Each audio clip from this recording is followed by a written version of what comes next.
Hey there, I'm Brandon. This is the Dirt Church Devotional. Coming to you today from on top of Silver Springs Trail. It's a little bit white, raining a little bit.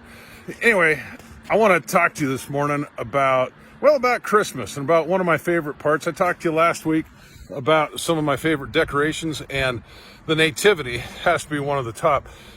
And a lot of people love the Nativity, and they look at it and they say, you know, it's a symbol of the humility of Jesus coming in humble circumstances and so forth. And I agree, it is. But I think it's so much more than that.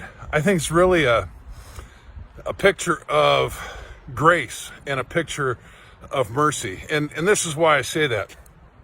Of all the prophecies about the coming Messiah, of all the prophecies about the birth of Jesus, from the fact that he was going to be born of a virgin, that he was going to come from the line of David, that he was going to be born in Bethlehem, there is nothing that says that he was going to be born in a manger, or born in a barn rather, and laid in a manger. Nothing.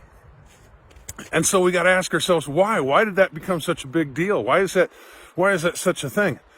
Well, here's my thoughts. And you can agree or disagree with me, but here's my thoughts. I think they ended up in a stable, in a barn, as the Bible says, because there's no room in the inn. Why was there no room in the inn?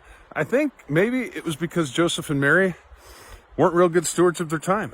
I think maybe, not for bad reason, not for ill intent, but I think maybe Joseph just got really busy. You know, he's a carpenter. Maybe he's got to get out the last table and a couple of shelves before he leaves. He sees the busyness as being a blessing. But can I tell you, not all busyness is a blessing from God. Sometimes Satan will give us false blessings to try and distract us from what God is doing and what he's wanting to do. So maybe he got busy.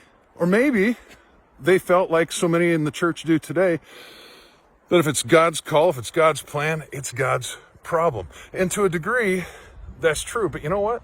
God gave us a brain. You know, maybe Joseph and Mary figured, you know what, we'll leave when we leave, and we're going to get there, and since this is God's child, everything's going to be good. We'll have a good place to stay. And it didn't happen.